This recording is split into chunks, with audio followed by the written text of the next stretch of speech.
shortly after October 7th, things didn't quite sit right with me. Why did it take them so long to respond? Same questions Charlie Kirk asked, right?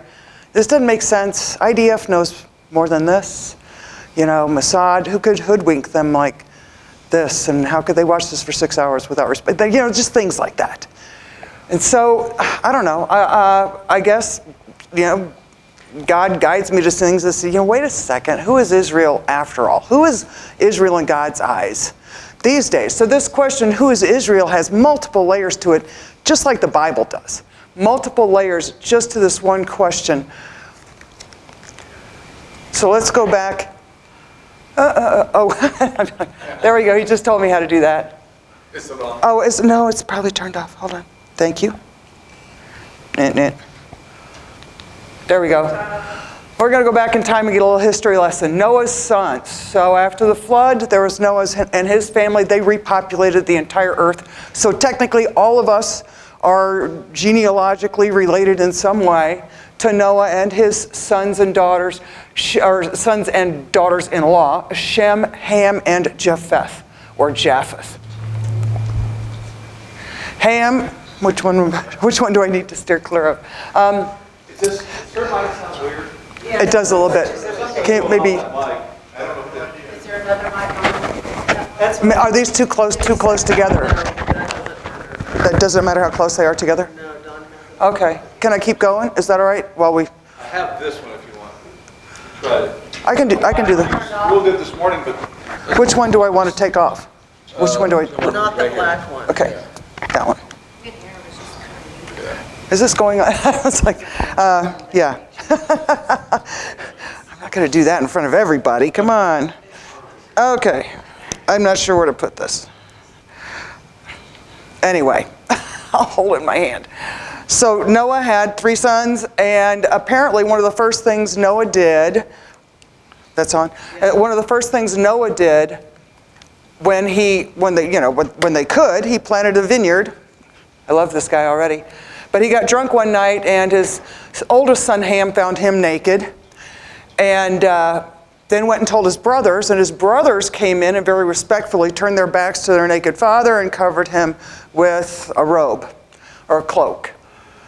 When Noah woke up and saw what Ham had done, he was very angry. And I always wondered, is that a big deal to get that angry over something like that? There are pastors out there who believe that Ham didn't just see him naked and run and tell his brothers, that something else may have happened that Ham did. There's a theory out there from pastors. Anyway, his line was cursed. Noah cursed Ham and his line forever, and God upheld that. His line became Canaan. Abraham came from Canaan, right? God called him out of this evil country to set up his own people. Thank you. I was wondering if this was on. Ham was angry with God and worshipped Baal, which Satan has multiple entities: Moloch, Baal, Baphomet, Asherah, all kinds of different names, but they're all just satanic versions of they're just versions of Satan. So they worshipped Baal and Satan, sacrificed babies, things like that. Japheth's line became, it said maritime or maybe Europeans, maybe Gentile lines. Again, these 3 guys populated the whole earth, so there's all kinds of crossovers and bloodlines. So I don't think it's really worthwhile to go way deep into DNA and genetics at this point. Shem's line, Shem, so Ham, bad guy. Shem's line became the Shemites, or Semites. So when you say anti-Semitic, it's anti-Shemitic. Okay? So Shem becomes the Semites. I'm going to be juggling here a little bit. Esau. So let's go further. So there's Abraham came from, actually, I think, did he come from the line of Ham? If they occupied Canaan, he must have. Abraham would have come from Shem, because he's. It should be, but he was living in Canaan. Yes. Let's just say his family was in Canaan. He was from the Shemite line. Yes, correct. I'm sorry. So he was Hebrew. Abraham's son Isaac had two sons. They were twins. And Esau was technically the firstborn of the twins, came out first. Jacob was the secondborn. And God loved Jacob and hated Esau. At one point, Esau, who was kind of a gruff character, sold his birthright to Jacob for a meal. Jacob was a good cook, and Esau came in and said, "I'm really hungry." Jacob said, "You're going to give me your birthright." He said, "What good is a birthright if I die of hunger?" So he gave away his birthright, and then he kind of regretted it afterward when his hunger was quenched. Anyway, at the very end, when Isaac was on his deathbed, it was time for Isaac to bless one of his sons, and he was going to bless Esau. His eldest son, Rachel, talked Jacob into dressing up in a woolly costume because Esau was apparently a very hairy guy. So Jacob dressed up in a hairy costume and tricked Isaac into blessing Jacob, which in a way, Esau gave away his birthright anyway. So Esau hated Jacob, hated Rachel, was angry with Isaac. Esau was angry with God. His line became the Edomites. He went to Edom, which is on a map. I can show you later on. On a map, it's right next to kind of the southern, southeastern edge of Judah. So we'll go over that as we go on down. Jacob wrestled with God, and so God changed his name to Israel. Israel was initially the name of a person. And the name Israel means wrestled with God. So Jacob's name was changed to Israel. The families of Jacob were called Israelites. The land that they settled in was eventually called Israel. So you think about Israel is a person blessed by God, chosen by God, whose offspring became the people of Israel. Israel was a person, then a people, then a land. Okay, Edomites were constantly fighting against the Israelites. God loved Jacob and hated Esau. Edomites, this is Revelation. "I know thy works and tribulation and poverty, but thou art rich, and I know the blasphemy of them which say they are Jews and are not, but the synagogue of Satan." So you'll hear that again later. The synagogue of Satan. Claim they are Jews and are not. So the Edomites from Esau were constant enemies of God in Israel and Judea. Israel later split up into Israel and Judea. Esau married Canaanite women, which he was not supposed to. And Canaanites came from Ham, another cursed guy. So they got double curses. Blending Ham and Esau lines, they practiced idolatry, Satanism, child sacrifice, and sexual perversions. And I'm so sorry for this morning's when I mentioned things and there was a child here. So it didn't even, I'm so not used to having children that some of the things I mentioned were inappropriate. So I definitely apologize to everybody for that. I am so sorry, it did not even occur to me.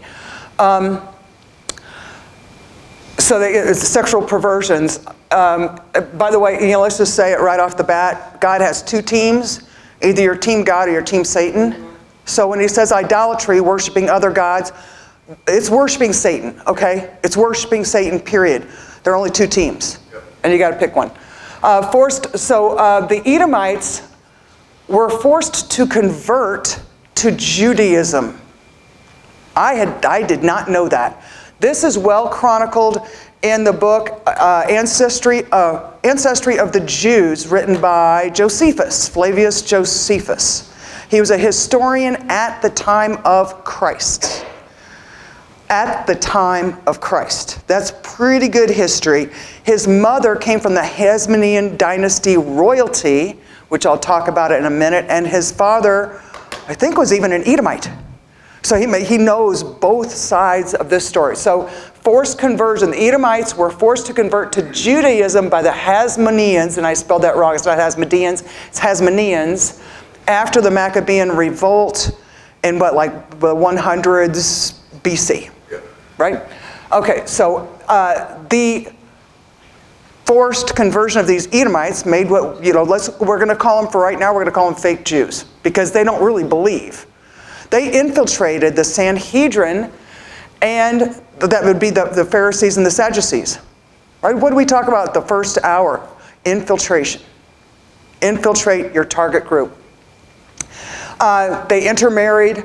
Both Herods, Herod the Great and the Herod at the time of Christ's crucifixion, were both Edomites that were appointed to the governorship over Judea by the Roman government.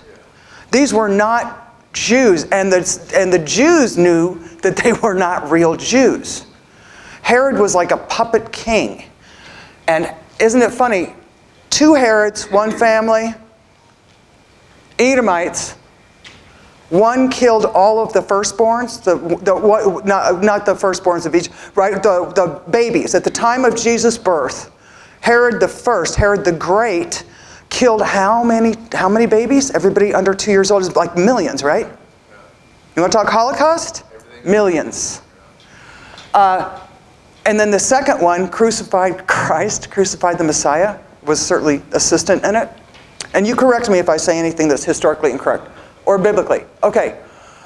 The Essenes, where the Dead Sea Scrolls were found in Qumran, the Essenes, and I don't know if I'm spelling it right, if it's A or E, but they were a group that separated themselves after the fall of the temple and the Romans' destruction of and dispersion of the Jews. The Essenes were the only pure Jews, according to Josephus. They were the only pure Jews left. All the rest of them were mixed mostly with Edomites. Are we following so far? It's a lot of history, and it gets very confusing. I'm trying to keep it simple. Okay, Israel and Judah separated after King Solomon. They separated into 2 groups. The 10 tribes were in the northern kingdom of Israel. 2 tribes, Benjamin and Judah, were in the southern part of the land promised, and they became Judah. People who lived in Judah were called Judeans. Took a long time, and eventually they were referred to as Jews, because they were from Judah. Now they talk about the 10 lost tribes of Israel. I don't know why we're not calling it the 12 lost tribes of Israel. So the 10 lost tribes, the 10 tribes that were in the northern kingdom in Israel were dispersed and driven out of that area under Assyria pretty early on, comparatively. And a diaspora is like a scattering. If you think of mold spores that just scatter out. So that was under the Assyrian conquest prior to Babylon. 10 lost tribes of Israel. And we still don't know where they are. That would be an immediate event if somebody found someone who could claim which tribe they were from, where you were from. Why is genealogy so important in the Bible? Why does God keep going through this laundry list? Somebody beget this, they were from the tribe of this, and blah, blah, blah. Why? If it's not always going to be critical.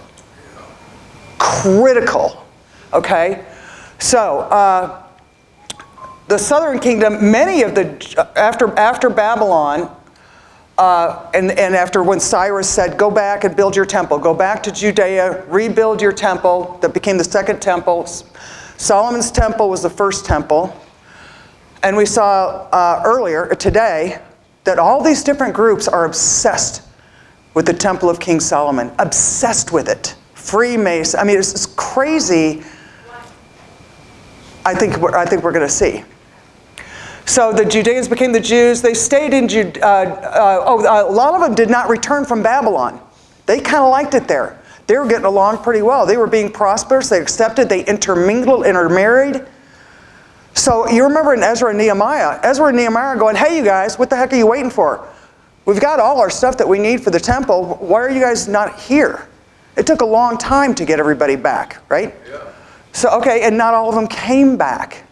So then once they built the second temple, they stayed in Judea until 70 AD, destruction of the second temple and defeat by the Romans after a final revolt by the remaining Judeans and Edomites. Then there was a diaspora, another scattering after the defeat of the Judeans after the Second Temple was taken down. And a lot of them went back to Babylon, and then they scattered elsewhere. While in Babylon, they came up with the Babylonian Talmud. Did you know the Talmud is officially called the Babylonian Talmud? Does that make you a little bit, I don't think you'd want to, right? Yeah, the Babylonian Talmud, the Talmud so the Torah is the first 5 books of the Old Testament. And some Jews adhere to, they like the whole Old Testament. Almost none of them, they're not supposed to read the Old Testament. So if they seem ignorant about Revelation, it's because they're not supposed to read it. Okay, so they can't debate with you about end times very well because they only have half the picture. They only have the picture up to what, Nahum is the last book, right? So they only know the prophet, if they even know the prophecies of the Old Testament. A lot of them never read past the first 5 books.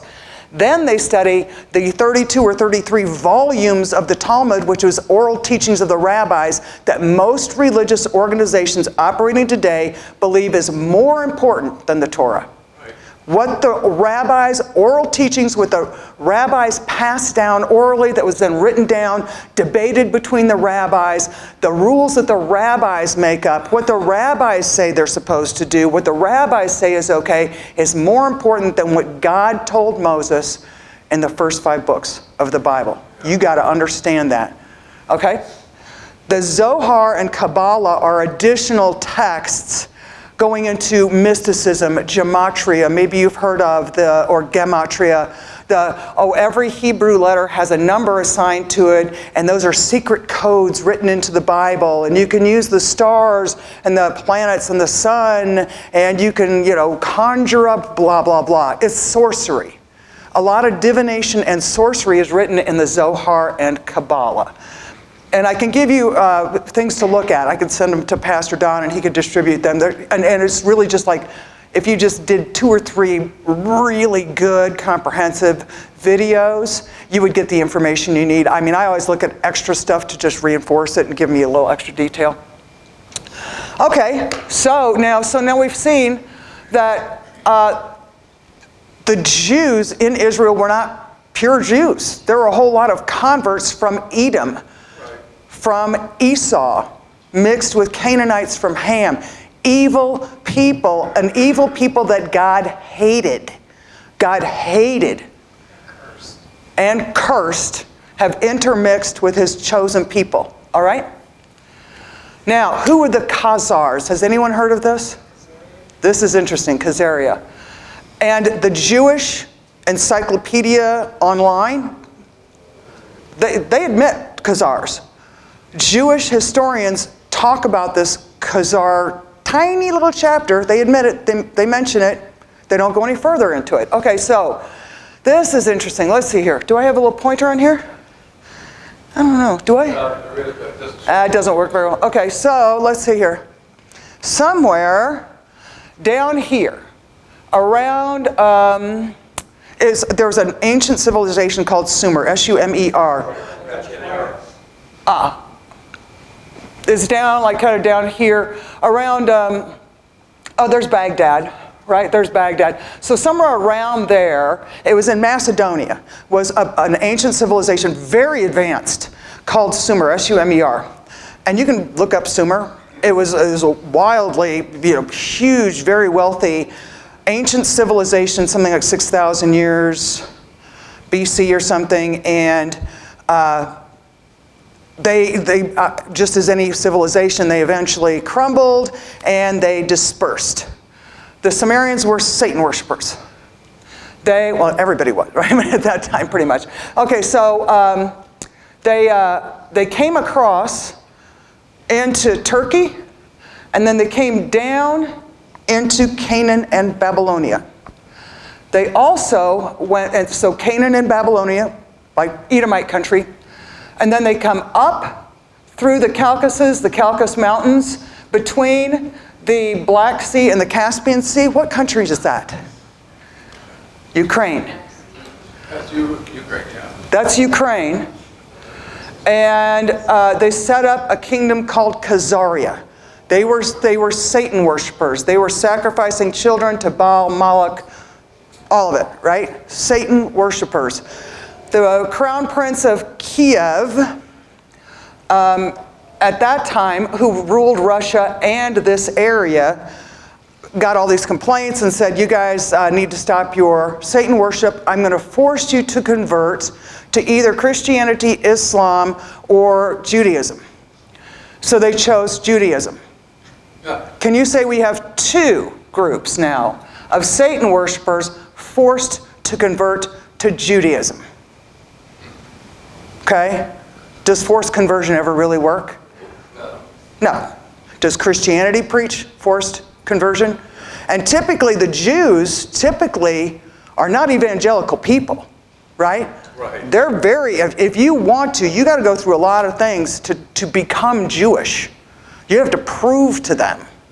So these Jews aren't typically forcing people to convert.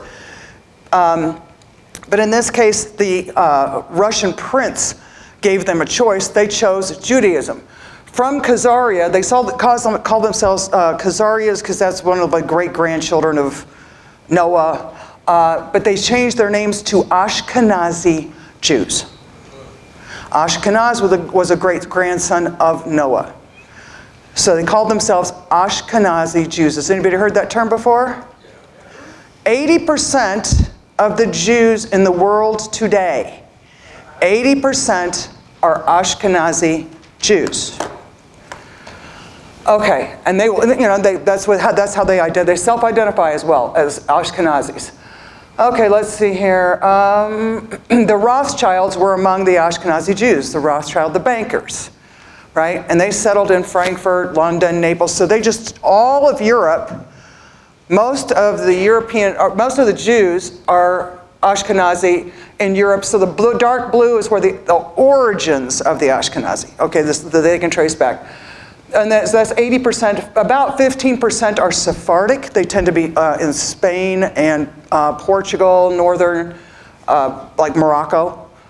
3%, probably about 3% are Mizrahi, and I think they're Arab Jews.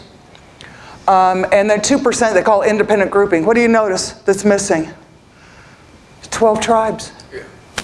Is there a single mention of any of the 12 tribes? Why not? Because we don't know where they are. Genealogy was so important that one of the first things Matthew did was trace the genealogy of Jesus Christ. So, genealogy was so important, every Jew knew what tribe he was from. Everyone. And they could trace their lineage all the way back. Genealogy was critical to God. And why did he show us all this genealogy, all this boring stuff? Because we needed to know. Yeah. Because we needed to know. You guys get that? DNA testing on 1st and 2nd century grave sites, Jewish grave sites, is prohibited in Israel. If they find grave sites, because everything's about DNA testing, let's prove and see, blah, blah, blah, they don't want you to find out that they are not DNA related to the original people who lived in Judea at the time of Christ. Can you imagine that, right? And there's one pastor who goes into all these studies and stuff, and it's kind of like, he just gets so much into the weeds. Even I, as a physician, I had I know genetics. It's like, dude, you're killing me. So, but he does, his name is Rich Tidwell. Rich Tidwell, R-I-C-H-T-I-D-W-E-L-L. Young pastor. He has a 5-part series on the Synagogue of Satan. The one that I think got the most information from, because he repeats information a lot, but this one he doesn't go into all the genealogy and DNA testing and all that stuff, is called They're Not Jews. They're Not Jews. So Rich Tidwell, YouTube, They're Not Jews is excellent. Excellent. So I'm only going to touch on some of the stuff that he goes into, but wow, it's amazing. Okay, Zionism in Israel. So the Rothschilds, wealthy bankers, they funded both sides of every war. Every war from the Napoleon versus, what's his name, at Waterloo. Okay? They funded both sides of every war because they didn't care who won. They were going to make money either way. As long as they loaned the money and got paid back with interest, they're in like Flint. Big bankers love wars because they make a ton of money. They don't care if you pay off the debt. They're better off if you don't pay off the debt because they keep getting interest payments. That's a critical thing to understand. They don't want you to pay off the debt. They just want the interest payments forever and ever. Okay, so the Rothschilds had funded all these wars. Literally every monarch in England was beholden to the Rothschilds. Whoever controls the money supply controls the government, and they controlled the money supply of most of the major countries in Europe. Okay, so here comes a letter, and Rothschild is Edomite.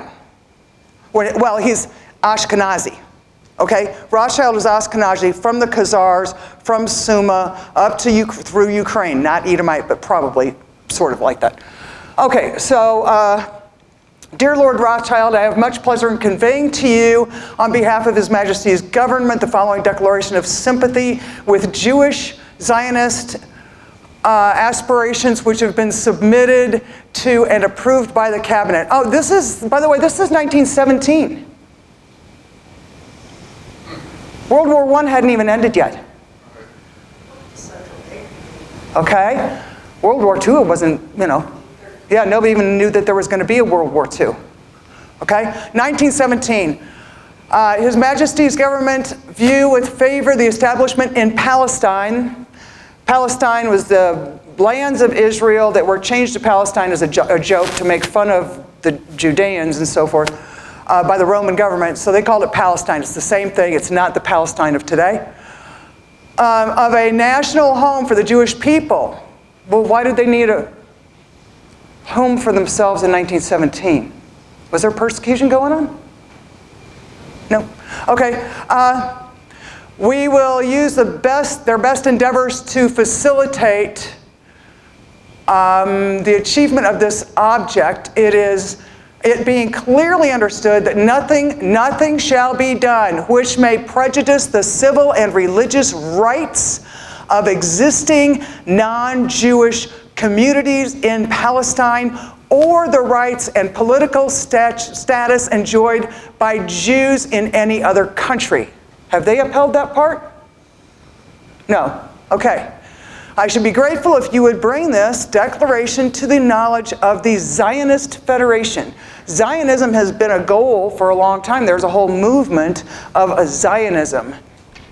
Balfour, 1917, World War II, Hitler and Rothschild were buddies. Here's a great story. And it's in the Fall of the Cabal that I talked about this morning, it goes into all this. And my brother, who's military intelligence, a master historian in all military world history, he's like a savant in it. He is a savant because he's kind of autistic. But believe me, this guy is amazing at what he remembers. And I called him after I heard about this, and I said, had you heard about this? He says, you know what, we did. They talked about that. The military is aware that this was possibly true. Here it is. Hitler's father was the illegitimate child of a woman who was a housemaid for the Rothschilds. So she was 42, got pregnant, left the employ of the Rothschilds, later married a man. He changed his name changed Adolf Hitler's name to the husband's last name of Heidler or Hitler. So Schuckelgruber or something was right. I mean, not Adolf's, but the father's. Anyway, I'm making it confusing, but you can look it up. And you were going to say something? No. Oh, okay. I'm talking out loud. Oh, okay. So Hitler may have been an illegitimate son or grandson of a Rothschild. Yeah. All right. Now, if it raises a question in me. If you want to take over a country and justify taking over a country and making it for the Jews when there's really no reason to do it yet, what if you came up with a reason? And you were willing to sacrifice a whole lot of people so you could have your state of Israel. I'm questioning it, right? And the Rothschilds very well may have funded a whole lot of Hitler's expenses. Doesn't that seem strange? Right? So it's kind of like birds of a feather, strange bedfellows. So I have questions about that. The Holocaust, by the way, wasn't 6 million. It was probably closer to 1 million. Don't know the exact, and it wasn't just Jews. It was gypsies, defective people, gays, homosexuals, that sort of thing. The United Nations was formed after World War II, and they're kind of a shady organization as well. Israel established and recognized May 1948. Hasidic Jews, interestingly, completely denounce Zionist Israel. They don't believe in the current state of Israel. And they'll tell you, you can look it up easily on YouTube, easily. They even had a protest in New York saying, we do not support Zionist Israel, Hasidic Jews. They believe that they are still in exile. We screwed up, God put us in exile. He'll bring us back when He tells us, when He's going to bring the Messiah. When the Messiah comes, that's when we will return to Israel and not a day before. So we are in exile, according to Hasidic rabbis. Yes, the flat hats with the curly things, yes. So who are the Hasidic Jews? Hasidic Jews, they have the black hats, they wear all black, and they have the curly little things in front of their ears. So they weren't mentioned in any of the other groups you talked about? They're not part of any of the other groups? No, they're just one of the Jewish groups. There are a whole bunch of different sects of Jews today, none of which are of the 12 tribes. Hasidic is kind of a very, I don't know what, there's so many different kinds. They're more Orthodox, right? But they're not the same as Orthodox, is my understanding. But there are so many different sects, it's hard to figure out. I encourage you to look up what Jewish rabbis are saying out there these days. It's fascinating. In New York City, just recently, like within the last year, I believe, of course time gets away, so I could be wrong on that, but just very recently, they were pulling children out from underneath buildings. Right. Where Hasidic Jews were. Right. They had a bunch of kids, the tunnels. They called them the underground tunnels in New York. And they'd have these manhole covers open and like Jews in suits in their hats would be crawling out of manhole covers, and they found a bunch of children underground. Yeah. Interesting. Well, and you'll find out more about that in just a second. Isn't this interesting? Every prime minister changed their names. Every prime minister of Israel was not born with that. David Ben-Gurion was born David Grun. Netanyahu, his father Benzion, Netanyahu, so his father changed his name to Netanyahu, but he was born Miłkowski in Poland. Golda Meir, Golda Mabovich. Levi Eshkol, born Levi Shkolnik. Shortened his name to Eshkol. Yitzhak Shamir, born Yitzhak Yezernitsky. Shimon Peres, born Zimon Persky. Every Israeli prime minister has been an Ashkenazi Jew from Europe. Okay, the Babylonian Talmud. This is really good. And there's a really great podcast.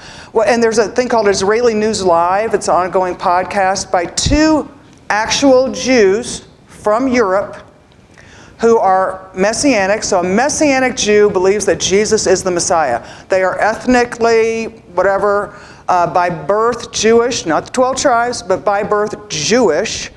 But they believe or have converted to believing Jesus Christ as Lord and Savior and that He was the Messiah. So they are called Messianic Jews. Many of them still believe in following the 613 commandments from the Old Testament. So it's a bizarre combination. It's kind of, do you guys understand this, the second covenant? Do you understand what you really signed into? Because you kind of think they're kind of, well, just in case or something. I don't know. Okay, so Babylonian Talmud says, and these are writings by rabbis that were living in Babylonia and elsewhere afterward. They just keep adding to the Talmud with their writings. If a rabbi has sex with a girl less than 3 years old, it's okay, not to worry. It's no worse than if you poked her in the eye. Less than 3. The age of consent for marital relations, for a marriage, as of 3 years and 1 day, 3 years and 1 day, a girl is eligible to consent for marriage. 3 years and 1 day. It's like they don't get a break. All right, so, and if little boys, if a rabbi has sex with a little boy under the age of 9, as long as it's 9 years old or younger, it is not considered homosexuality. How about pedophilia? How about disgusting? How about creepy? Like criminal? Right? This is why they protect pedophiles in Israel. According to, and you can find this easily coming from the lips of many Jewish rabbis, Jesus is boiling in hot feces in hell along with his whore mother Mary. Now, why aren't we hearing all this stuff? This has been this is old teaching in the Talmud. I mean, we're just now starting to hear this. But these rabbis will say, they're saying it out loud. And you can find it in many places coming straight from the rabbi's mouth. Okay? And they call Jesus Balal in the Talmud as well. They say Jesus, but they also say Balal, B-A-L-A-A-L. Christians are lower than animals, and we will be slaves to the Jews once the Jewish one world order comes into existence. We are lower than animals, and yet the most Christian nation in the country is supposed to believe in a Judeo-Christian alliance by which we are obligated to pay Israel, pay for their wars, support them in everything, when in the background, behind closed doors, they think we're lower than animals and slaves. And Netanyahu has been caught during a Hebrew speech that he made, saying exactly the same. We are going to soak America for everything we can get. And that's exactly what they're doing, isn't it? They're not stupid. They're just evil, in my opinion. So they have 2 messiahs, not 1, 2. Messiah ben Joseph, who does not have to be a Jew. It is a political, it'll be a political figure or a financial figure of some sort. And some people believe that there are a bunch of Jewish rabbis that have told Donald Trump that he may be their Messiah ben Joseph. Messiah ben David, that tells you how close they think it is to the end times as well, right? Okay, Messiah ben David, or David, is their Jewish Messiah. If the Jews, according to this one Jewish couple, Israeli News Live, they explain this. What most of the Jewish sects believe is that if they can corrupt the world enough, they can accelerate the times of Noah, that God says, the end will come when it's like as in the times of Noah, then they can accelerate and manipulate the coming of their Messiah so that they can have a Jewish one world order when their Messiah comes down. So when their Messiahs come down, then the Jews will rule the world. With us, it's kind of like when it gets so bad and the Antichrist is ruling the world, that's when our Messiah comes back down to defeat him, right? You see the difference?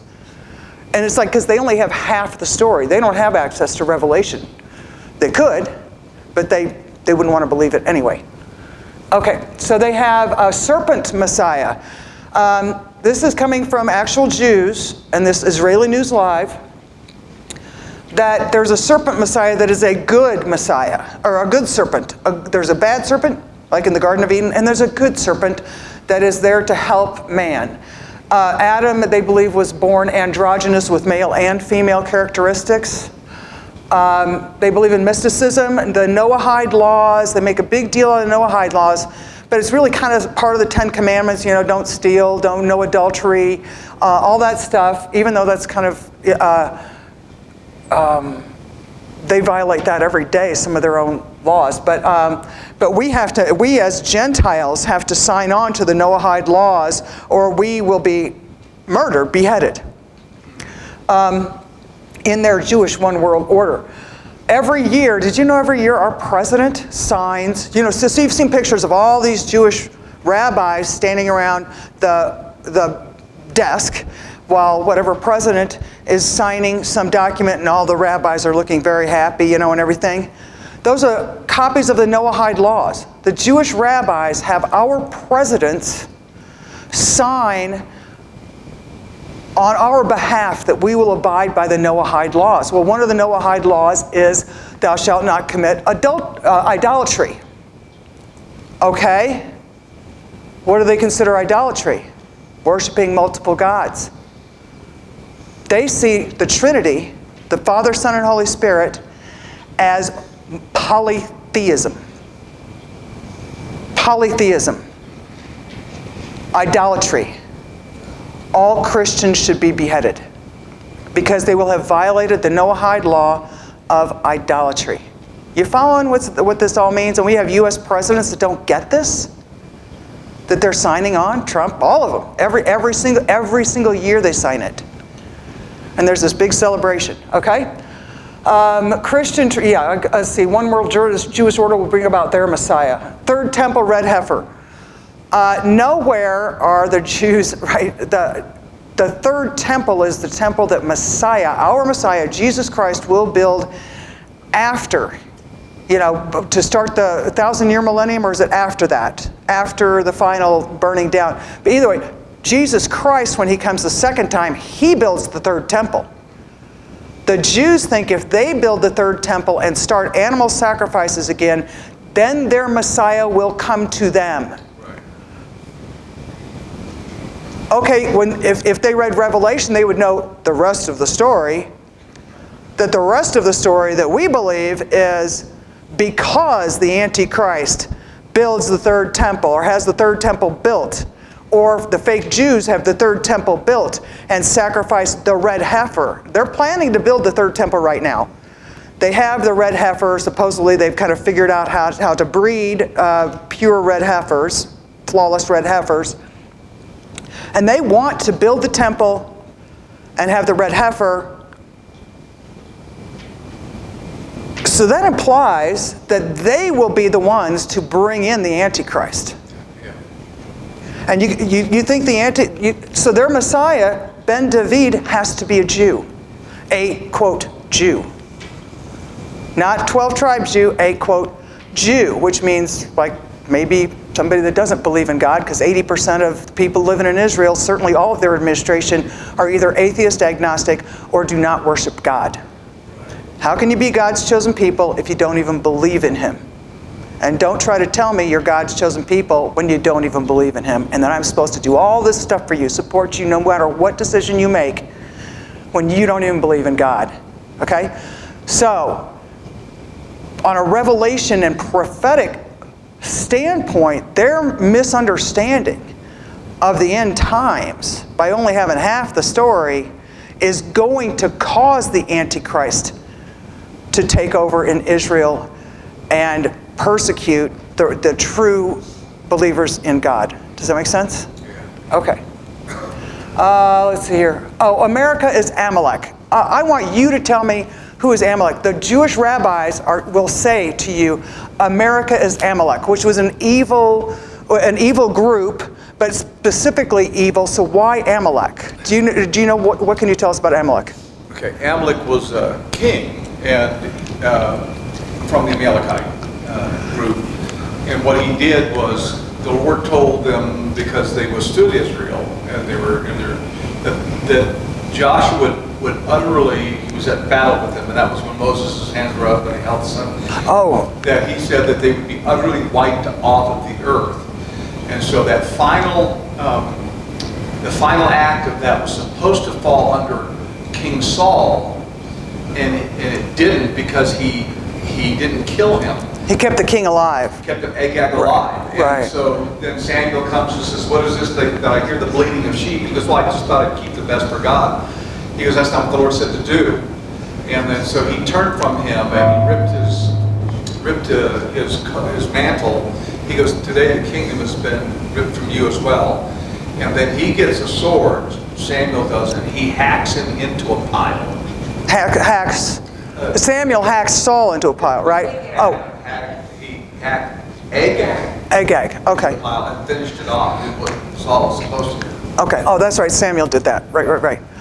Okay, so yeah, so some of these Jewish rabbis claim that America is Amalek.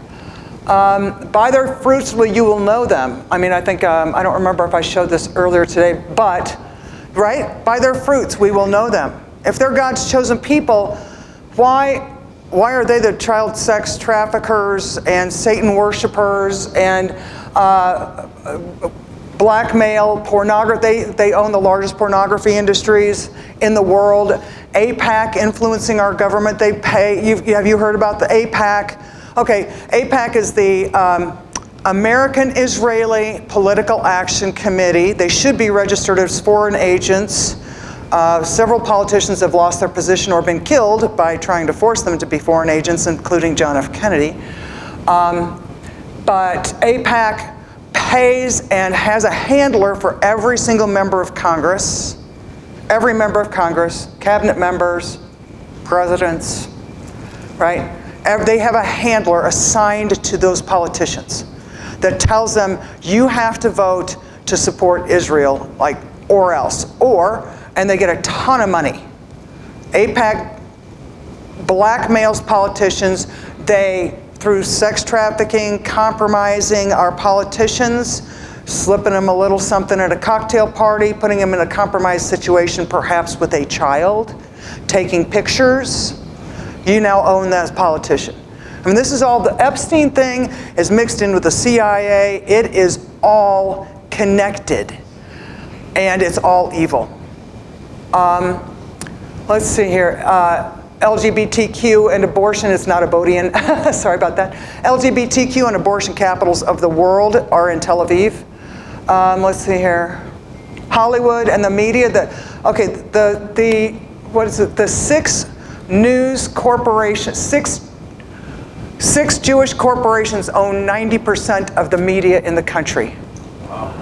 CNN, Marvel, ESPN, HBO, TMZ, Paramount, Sony, Fox, Comcast, Warner Brothers, Walt Disney, and they own all the news outlets. So why do you think you're not hearing anything about any of this? Do you think that what you're being told by the news is the truth? No, of course not. It's what they want you to believe. It's all a propaganda machine. It always has been. And can you imagine? So when the Tucker Carlsons and the Candace Owens and stuff go out there, what are they? They are being destroyed. Destroyed. When Tom Massey goes on Tucker Carlson and outs the whole AIPAC routine with the politicians and says, there are only like 3 of us that aren't taking money from AIPAC. I think Lauren Boebert, Marjorie Taylor Greene, and Tom Massey. What's happened to all of them? Trump is trying to get Boebert out of office. And he put out on Truth, please somebody primary Lauren Boebert so I can support you and get her out of here. Marjorie Taylor Greene, she quit. I mean, she just left. She didn't even serve out her time. She just took off. And Tom Massey has been absolutely annihilated, and he just lost his primary. It's like you don't dare cross these people, right? All right, this is fascinating. Okay, so the Star of David or the Star of Remphan. A lot of people have probably heard this. Have you heard this? Oh my gosh. Okay, so this is the Star of Remphan. This is the Freemasons, one of the Freemason main symbols. The 2 triangles kind of interwoven, one up, one down. One signifying the womb of the woman and the phallus of the man, that kind of routine. that is called the Star of Remphan. It's also a mystical symbol. This is the history of the Star of Remphan, just a brief one. Served as a magical sign or decoration. It was protection against evil spirits. The Jewish community of Prague was the first to adopt the Star of David, this symbol as their Star of David. In the 17th century, Ashkenazis adopted that in Poland, and those were Khazars. Satan-worshipping Khazars forced to convert to Judaism, who believed in mysticism through the Kabbalah and the Zohar, two of their primary texts. Are you following me? So there is no Star of David anywhere in the Bible. There is no Star of David. But what God does say in Acts 7:43, this was Stephen's address to the Sanhedrin, where he gives this long address of the whole Jewish history and things that God said to his people. You, his people, also took up the tabernacle of Moloch, one of the child sacrificing god of Satan, and the star of your god Remphan, whom you made to worship them, and I will take you away to Babylon. That must have been probably quoting kind of Jeremiah or Nehemiah or something. Right? So, yeah, no particular Jewish significance throughout the 18th and 19th centuries. So, where did it come from? Came from there. This is interesting, the top right. So the Star of Remphan has 6 straight lines, the 2 triangles, which each have 6 additional triangles around the outside, and it's a hexagon on the inside. Revelation 13. Let me see here. And we have Revelation 13, 16 and 17. Right, the famous one here. Talking about the beast. He required everyone, great and small, rich and poor, slave and free, to be tattooed with a certain mark on the right hand, a certain mark on the right hand or on the forehead, and no one could get a job or even buy in any store without the permit of that mark, which was either the name of the creature or the code number of his name. Here's a puzzle that calls for careful thought. To solve it, let those who are able interpret this code. The numerical values of the letters in his name add to 666, and that last phrase has been cited in several different translations, several different ways. That it's not just his name, but it's something about his mark adds up to 666. So I found that fascinating. Whether or not it's true, but I found it fascinating. Worth keeping in the back of your mind anyway. Judeo-Christian alliance. So I kind of have a problem with this. Now, a Judeo-Christian origin, 100%. If you showed me the 12 tribes of Israel, great, let's talk. Okay? These guys, I'm not buying it.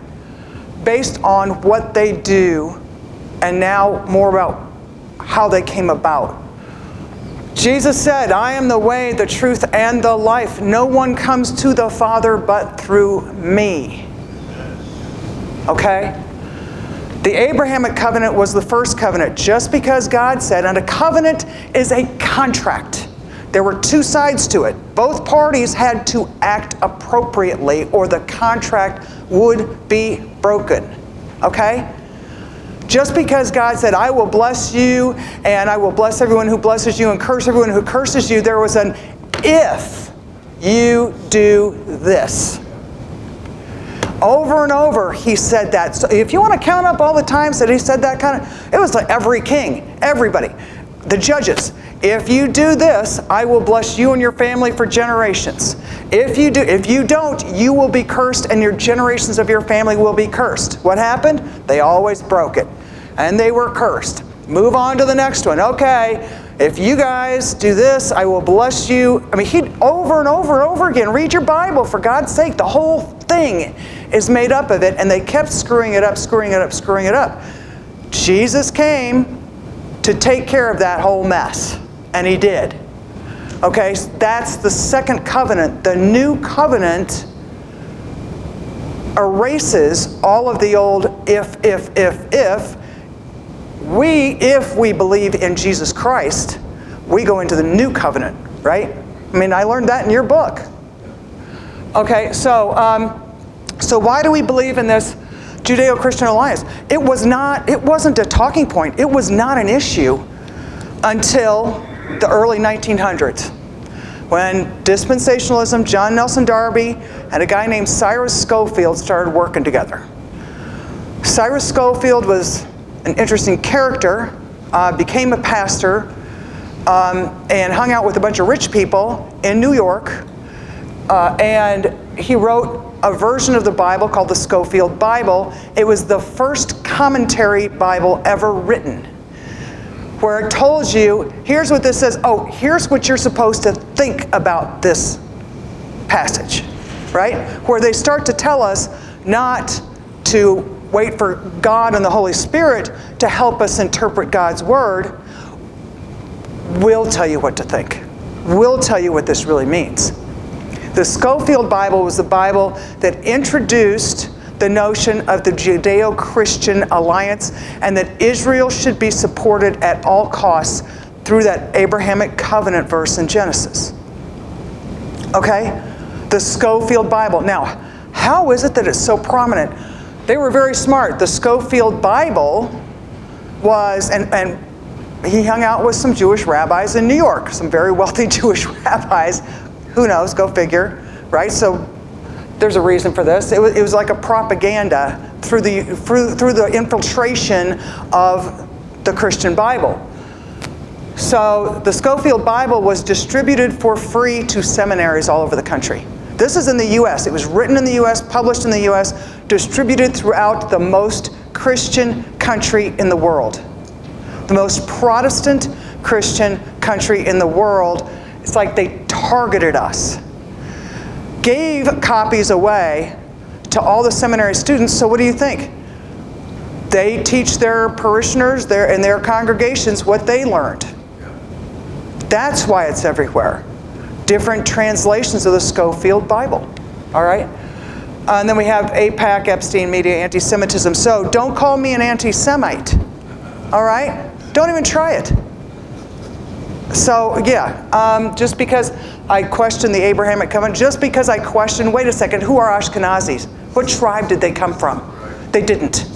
So don't tell me they're God's chosen people. So, who is Israel? No one comes through the Father but through Jesus Christ. God's Israel now is the people who believe in His Son, Jesus Christ. That's how I look at it. And I don't owe people who claim to be Jews, behold, I will make them of the synagogue of Satan, which they say they are Jews and are not, but do lie. Behold, I will make them to come and worship before thy feet, and to know that I have loved thee. Who? Believers in Jesus Christ. Ezekiel, this was interesting. The word of the Lord came to me, Son of man. This is Ezekiel, Old Testament. They should have read this, right? Word of the Lord came to me, Son of man, set your face against Mount Seir, which is Edom. Mount Seir, prophesy against it and say, this is what the sovereign Lord says. I am against you, Mount Seir, and I will stretch out my hand against you and make you a desolate waste. I will turn your towns into ruins and you will be desolate. Then you will know that I am the Lord. You, Edom, have said, these two nations and countries will be ours and we will take possession of them. What did they do? Zionist Israel. They took possession of it. They took it. What didn't belong to them. Even though I, the Lord, was there. Isn't that interesting? Because there were people of 2,000 years of descent from the original Holy Lands, Arab and Jewish, that were living in Israel at the time of the Zionist takeover, and they were driven out. Right? Even so, when he said, even though I, the Lord, was there, I was already there, and you came in and took this land. Therefore, as surely as I live, declares the sovereign Lord, I will treat you in accordance with the anger and jealousy you showed in their hatred of them, Judeans, and I will make myself known among them when I judge you. This is what the sovereign Lord says on the day I cleanse you from all your sins. On the day I cleanse you, this is God's promise to real Israel. Real Israel. And this is in the Old Testament. So really, it depends on, if they had read this properly, then they would know something of Revelation.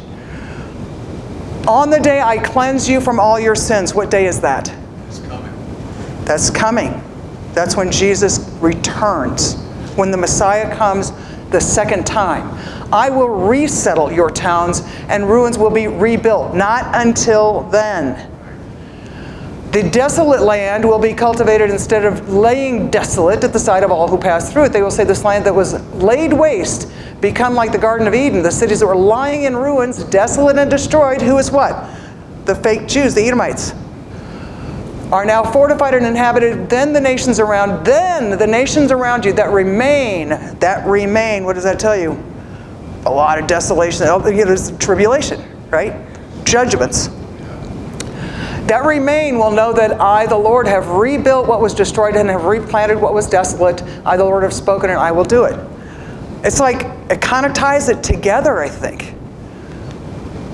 Okay, so the lead contenders, and we went over this morning, but synagogue of Satan, most don't worship God, all this, the same. But you look at some of the similarities in all of their characteristics, and in a lot of America as well. But it's kind of like we're surrounded by satanic everything. Everything. Satan was cast down to the earth. How can you not think it's going to come close when we are so close to the days of Noah? And if they succeed in making us robots, mostly non-biologic by 2035, that's worse than the Nephilim. Right. So, right? And messing with their DNA, messing with God's creation. All right, so this was a wild ride. Going through some of this. It took me years to kind of go, is that really true? And years to find corroborating evidence. And I think I finally found enough that I feel like it comes together. To me, it comes together. So, who's Mystery Babylon? Again, the whore and the beast are two different entities. And by golly, I'll figure this out. So maybe someday Pastor Don and I will be collaborating on the phone and we'll go, we've got it. Or at least, our massive theory of what this is. But the synagogue of Satan and is that the Mystery Babylon, the whore of Babylon, the harlot, is drunk with the blood of the saints.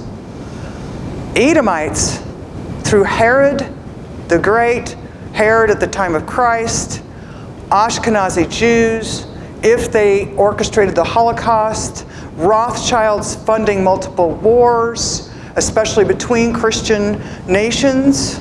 You look at, through the centuries, how much influence the groups affiliated with Ashkenazi Jews have potentially destroyed believing, Jesus Christ believers over the years. They may be at the top of the list for drunk with the blood of the saints. If that's a litmus test, right? More than the Nazis. Lots more.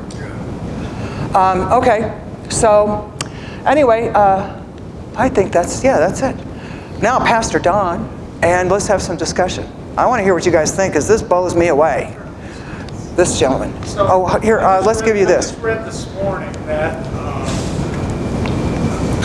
there's a bill going through Congress right now where they're going to integrate the U.S. military with the Israeli military. Oh my God. Heard about this? No. It's pretty secret, and the purpose of it is so that Israel doesn't run out of armaments and all this stuff. We're going to be making all this stuff for them, and they said that neither side, the Republicans or the Democrats, are likely to resist this thing at all. Because they're paid off. It's going to go right through.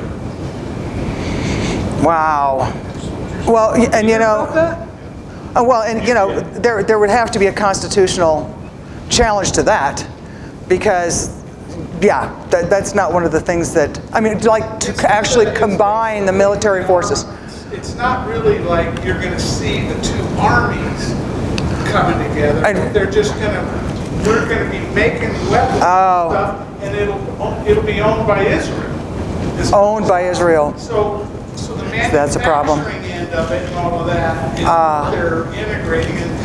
And it's so that after Trump's gone, the Democrats, if they get into power, they won't be able to stop this thing. They won't be able to like cut off Israel, because now Trump is like behind Israel, right? He helps them all out and everything, but they're afraid that when the Democrats get in control, they'll just cut off Israel and he'll be like Obama treated him. Right.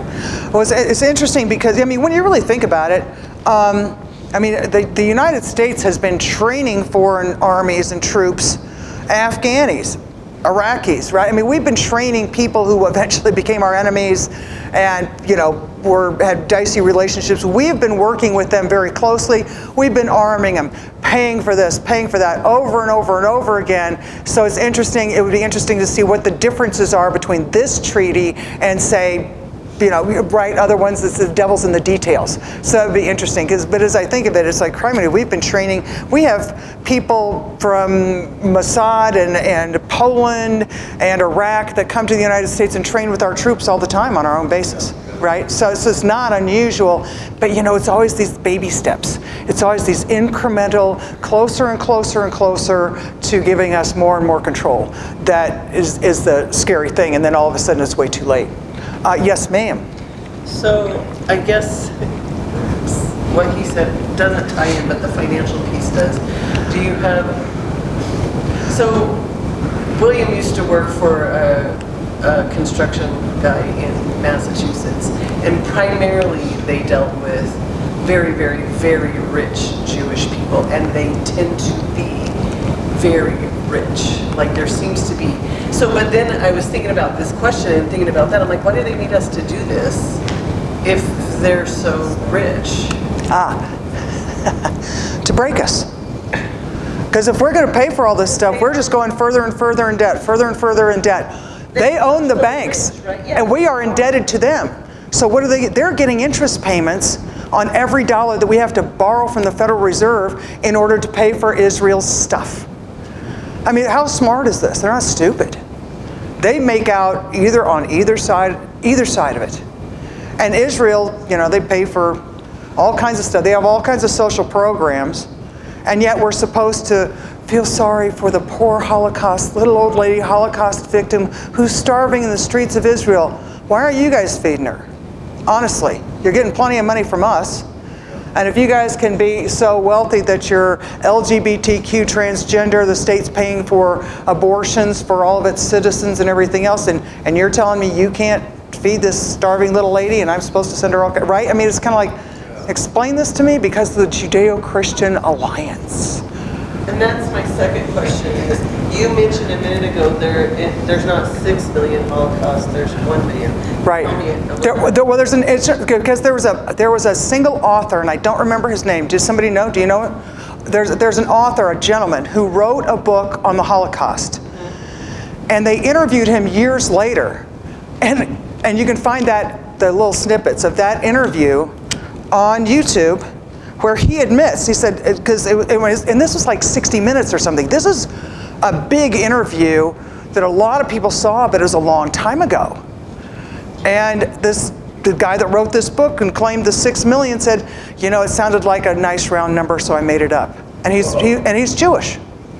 He made it up, and he admitted that he made it up decades after this book came out and all this stuff. And then they say 3 million, then they say 1 million, and then then you talk to other people that are kind of like, well, we didn't see any gas chambers around there, and other people are saying they excavated the site and couldn't find any.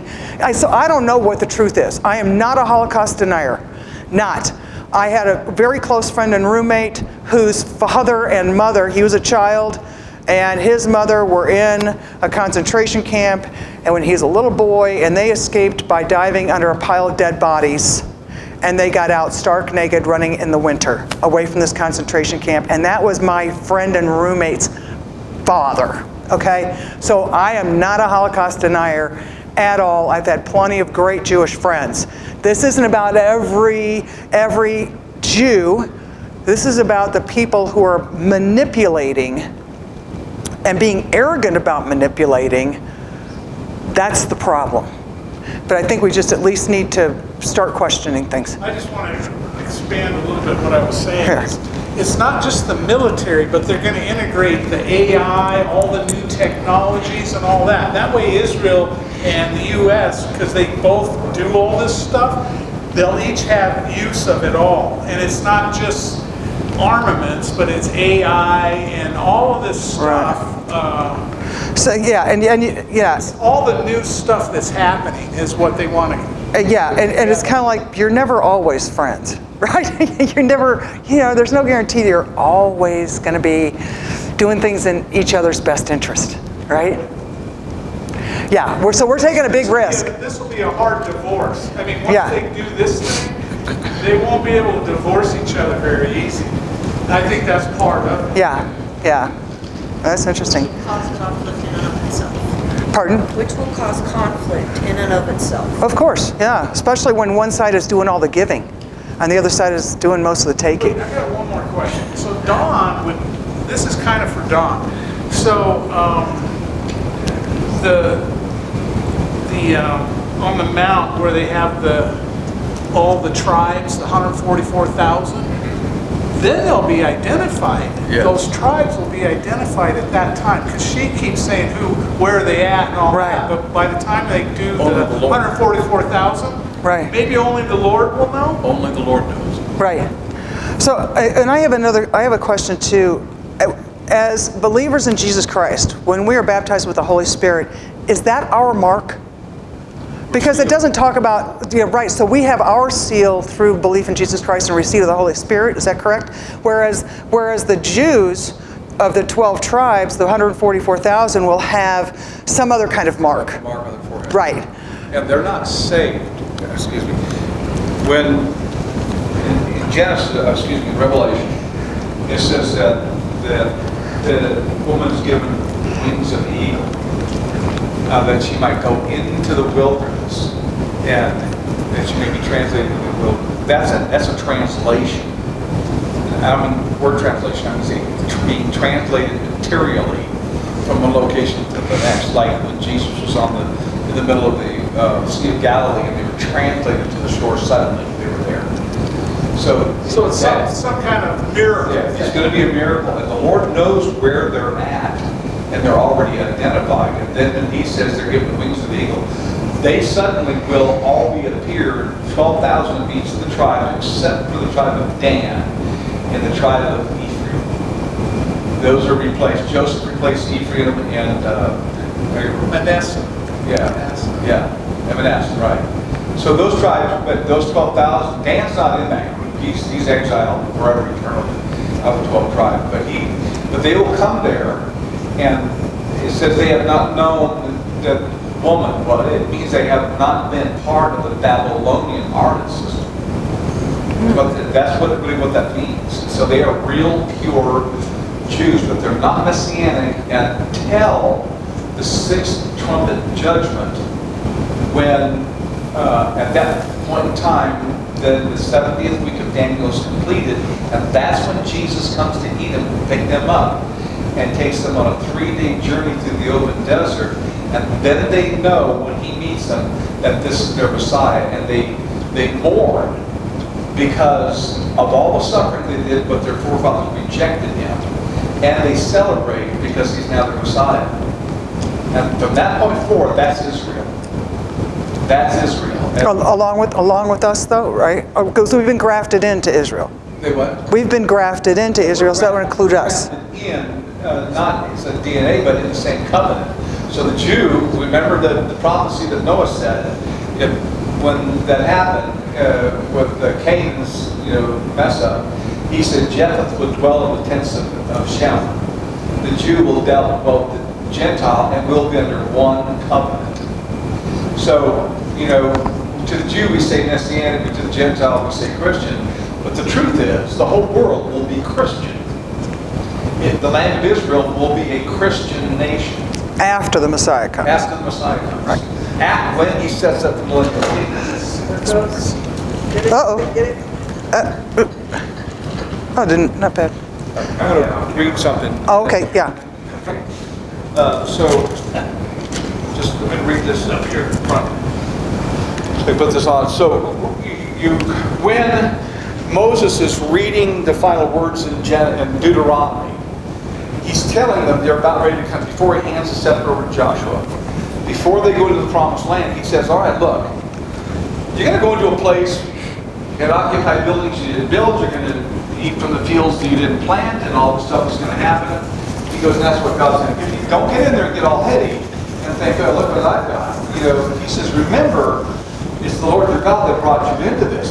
But if you forget Him and you turn away from Him, then this is what will happen to you. Now, they're in the wilderness. That Joshua will lead them to the promised land, not Moses. Moses will be taken up. Okay, he'll actually be buried in Moab. So he says to them, and it'll come up, moreover, verse 64, it's in 28:64, the Lord will scatter you among all the people from one end of the earth to the other end of the earth, and there you shall serve other gods, wood and stone, which you or your fathers have not known. And among those nations you shall find no rest, and there shall be no resting place for the sole of your feet. But there the Lord will give you a trembling heart, failing eyes, and despair of soul, so that your life shall hang in doubt before you, and you shall be in the dread of night and day, and shall have no assurance of your life. In the morning you shall say, would that it were evening, and in the evening you would say, would that it were morning, because of the dread of your heart, which you dread, and for the sight of your eyes, which you shall see. And the Lord will bring you back to Egypt in ships, and by the way which I spoke to you, you will never see it again, and there you shall offer for yourselves for sale to your enemies as male and female slaves, but there will be no buyer. It's just that you will go so low in the earth, no one will want you. So now they are all scattered. They are still scattered from the time that they divided after Solomon. The Jews, the kingdom split. Jeroboam took one side, Rehoboam took the other side, and then forget which one was his son. Which one was Solomon's son? Rehoboam? Jeroboam. Oh, no, he was the general, wasn't he? Was he? I think he was the general. I can't remember. Yeah. Rehoboam was Solomon's. Yeah. Rehoboam was, okay, so Rehoboam has 2 tribes. He's got the temple. And Jeroboam has the 10 tribes. He has no temple. The command is that they got to go to the temple to do their worship services. And he says to himself, you know what? I'm going to lose my 10 tribes because they're going to go to the temple and then they're going to reunite and I'm going to be the dispelled king. So he goes, I'll make some gods and these shall be and the idolatry started. Okay, so it kind of started with Solomon because he brought the gods into the temple, but it became broadcast among the 10 tribes, and then they were captured by Assyria. Then 138 years later, Babylon takes the 2 tribes with him, and when he decimates. And from that point forward, they have never had their land again. Now, 1948 was a declaration by Truman for the boundaries of the land, but it did not say that the people had gone there. The land was established. They're still scattered. And some people will claim I'm of this tribe or of that tribe. Maybe some of them know individually. But you're not going to come to a lot of Jews and say, which tribe are you? That stays that way. Now, that takes place. That's what the Lord warned them. And then here's the fulfillment of that prophecy. And it's in the 30th chapter. And this is what we apply to 1948. But it's not 1948 that this applies to, but we apply it to 1948. It should be when all these things have come upon you, the blessings and the curse which I have set before you, and you call them to mind in all nations where your Lord your God has banished you.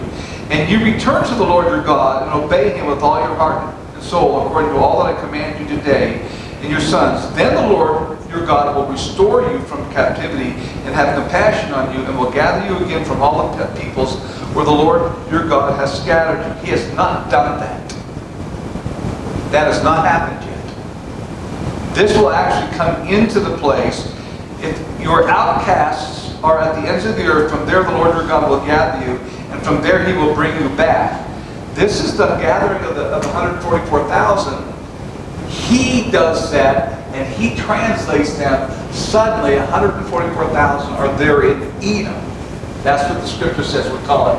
Teman, but it's actually Edom today. And they're going to be there for the first 3.5 years, all the way up through from the fourth seal, before the tribulation. Remember, Satan comes down and he's angry. He's looking for them, and he literally creates a flood in the earth that goes through the trunkway into Edom to drown them all out. But this says, the Bible says that the earth opens it up and swallows the flood. That area is known for flash flooding. And Satan has controlled meteorological effects. We'll look at the book of Job. He does that. Just now watch what happens. So they're saved, and they stay there all the way to the sixth trumpet judgment. Remember, God's judgments begin at the first trumpet judgment, and they stay in judgment, in activity, to the sixth trumpet judgment, which is the fulfillment of the 70th week of Daniel, when all the punishment is finished and then it's completed. Then Jesus shows up to them. There are 4 times he shows up, from the first seal to the seventh seal, to the first seal to the seventh bowl judgment. 4 times Christ shows. This is the second time he shows up, and that's when he goes into Edom and takes 144,000. I'll put that all out in paper for you. And then he leads them in a 3-day journey into Zion, Mount Zion, where they're singing probably Psalm 118. From that point, he goes over and touches his foot on the Mount of Olives, and it splits. And that they go through that passageway into a place that Scripture says called Azil, that no one knows where they're at. And then the remaining bowl judgments finish. And they're kept.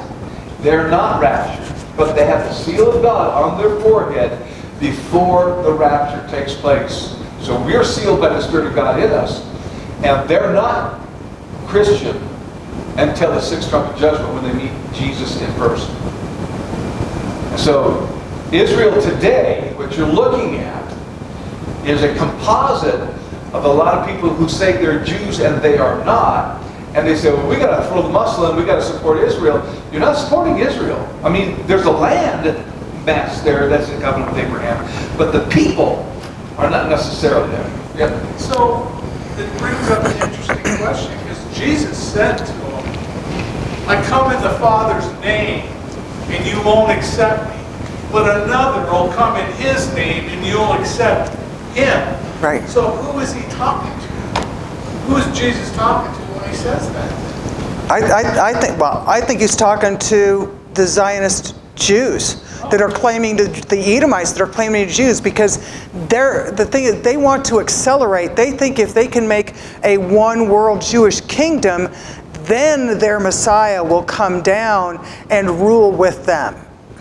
Whereas we believe it's just the opposite. He's talking to Jews when he's saying that. I've always assumed he's talking to Israel, the real Israel. There's no question that there are some Jews, probably, that are in the land. There are some Jews, but we don't know who they are, that are in the land of Israel now.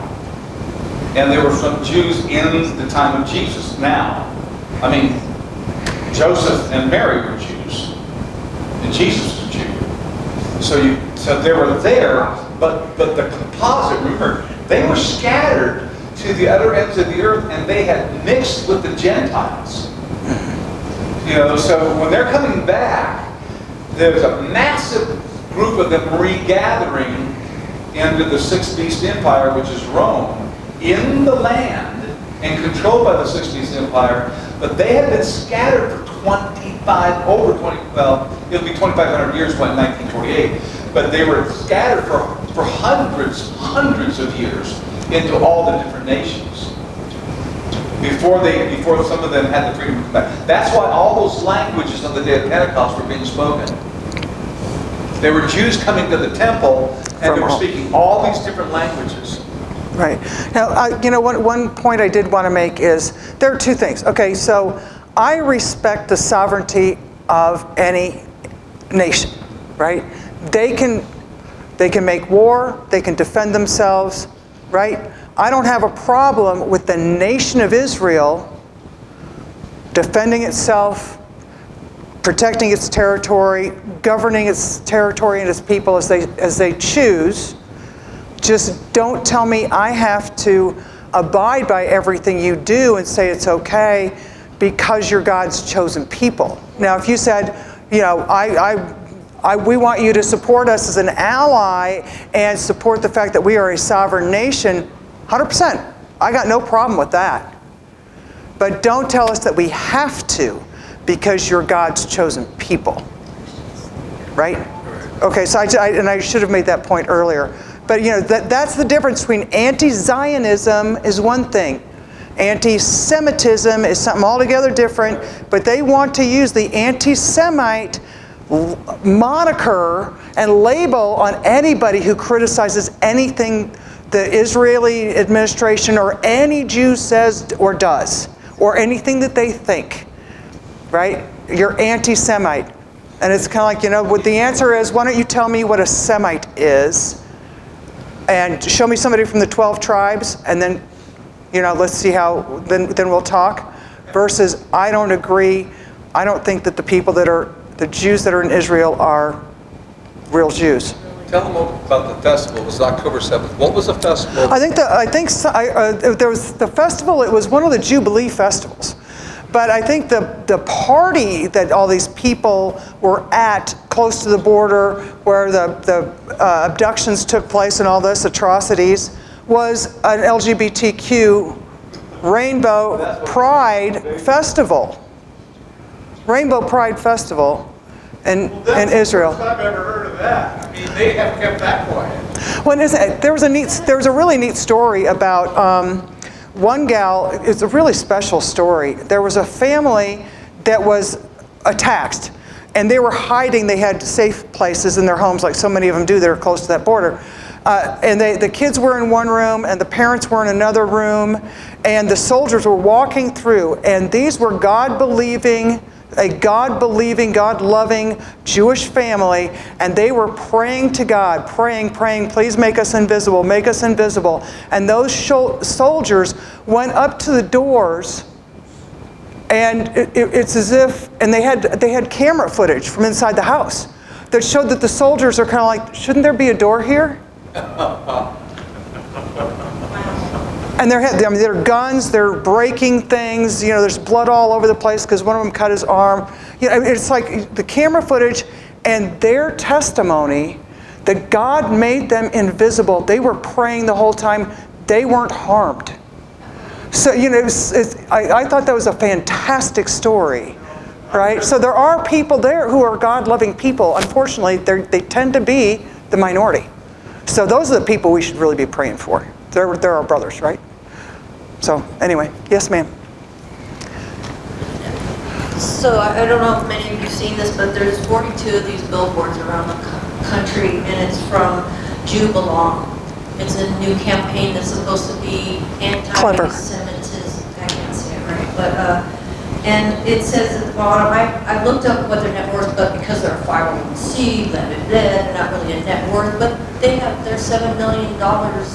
Like, you know, Is it 501c3? They have to make their stuff public under 994. All of that is on here, but then I was saying, what do they actually do? And it says, it initially self-financed the organization and worked on it part-time. Well, that's not what I was reading a minute ago.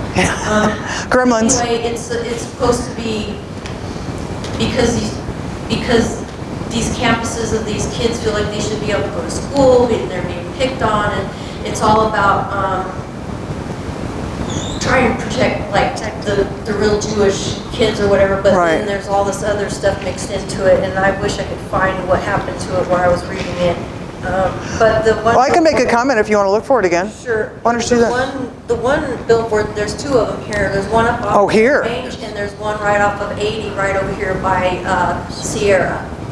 And what's the little moniker that they use? I have it here. An attack on one of us is an attack I saw that. on all of us. And then I think the one on Del Range or wherever I saw it is different. Right.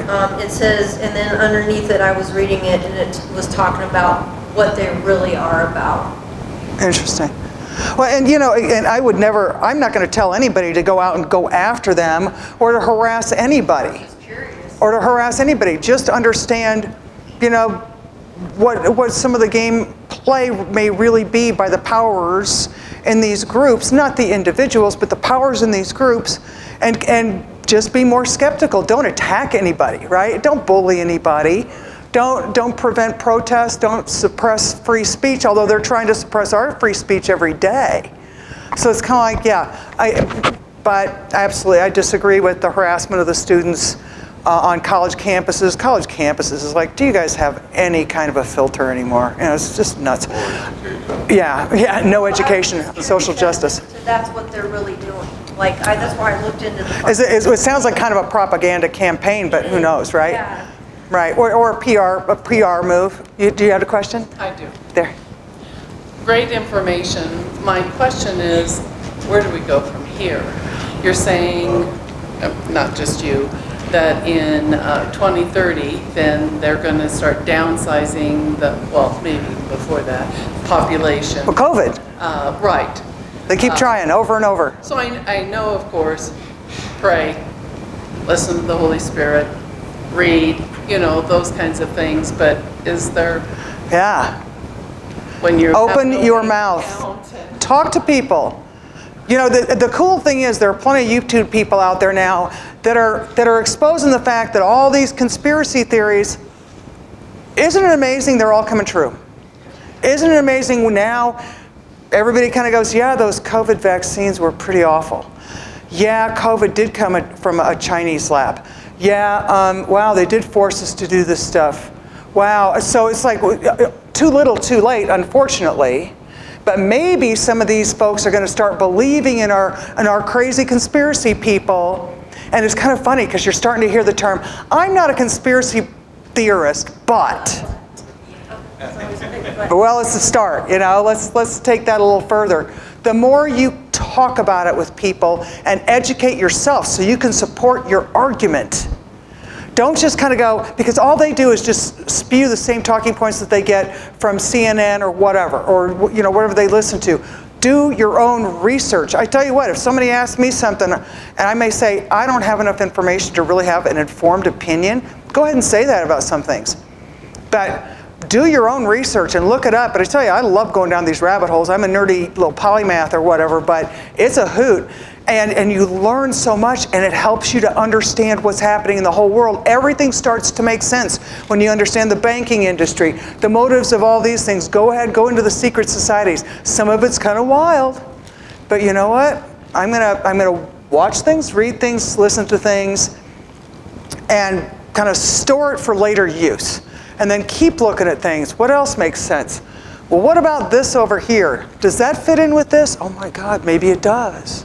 But and YouTube is a great place to learn so many things, but start talking, doing your own research, but support your views. Have information, don't just spew some kind of talking points. This gentleman's probably like Moses holding up the thing, right? Here you go.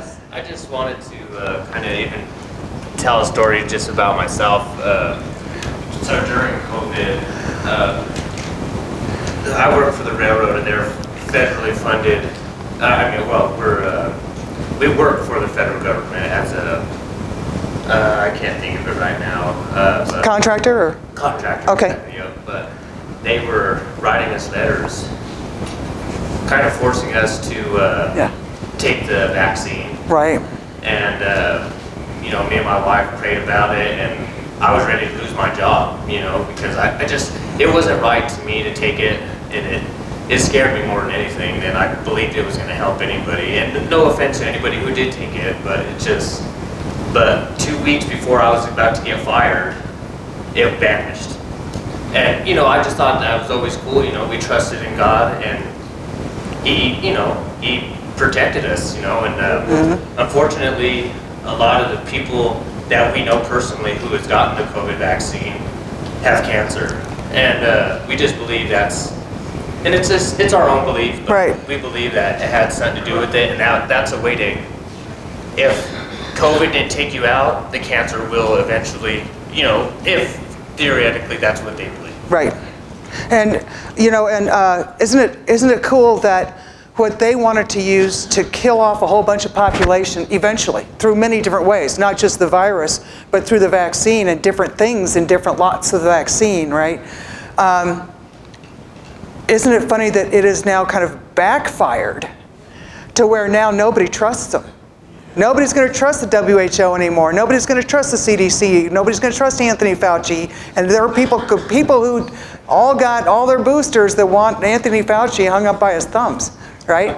So it's kind of, I love the idea that God works beautiful ways, and I'm going to let that succeed to a certain amount, and now you're exposed. And everyone is going to see you by your fruits, right? Judge you by your fruits. So, anybody else? Oh, yes. Comment on that. So in my business, which is, you probably will one here that doesn't know how to do a breed English Springer Spaniels. Oh, okay. So I have lots of people that come to my house. Yes, this dog was one of my dogs. I have lots of people that come to my house, pick up their puppy. We discuss feeding, which I do the raw diet, and what to do about the vaccinations. Having been a special ed teacher for 40 years ago, nobody knew what the word Autism was. even was. They had never heard of it. Right. The only reason I had is because it was in the books I was studying to become a teacher. Now, of course, it's a common household word, and 1 in every 5 kids are on the spectrum someplace, which completely lights a fire inside of me and makes me cry every time I say this.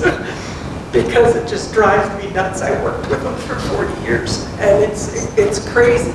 But the beautiful thing about the COVID is, prior to COVID, I was a conspiracy theorist when I was trying to tell people about their dogs, not even their kids, though I would bring that into the conversation, Right. about their dogs and vaccinating their animals. And I would tell them every vaccination saved about 1% or 2% of them had mercury and aluminum in them. And not to mention the mRNA that's in them now, et cetera, et cetera. Nobody wanted to listen to me. They'd gloss over, they'd look at me, you could see it all over them. She's a conspiracy theorist. And now, everybody that comes into my living room and sits down listens. And last time I had 3 litters at one time, and everybody but 2 people bought the vaccinations that they needed for the future vaccines, because it's a series of 3 for a puppy. I give the first, they needed the other 2 that were mercury-free. They all bought it from me. So there's a massive change in the thinking in our country happening, and I know it's because people woke up from the COVID thing, and I'm really grateful. Yeah, It's huge. And having RFK Jr., you know, it's like their little arguments, you're an anti-vaxxer. They're not working so well anymore, are they? Now, because it made people start to look. Yeah. It made people go to their pediatrician and go, how many vaccinations is my kid going to get? 77 by the time they're 17. Wow. Yeah, The parents have no idea. right. You know, when it was us, we think it's the same schedule as when, you know, they think the same schedule as when, we got, you know, 5 or 6, yeah. I think I had 4, Yeah. you know, and yeah. So 77 by the time they're 17. 77 individual injections. And a lot of times they'll give 5 at the same time. Yeah. And that's a common theme in the autistic kids. Yep. I had a personal experience with this, and I feel like the place that it was at the hospital, and this is one reason why I stepped down from the job I did for 13 years.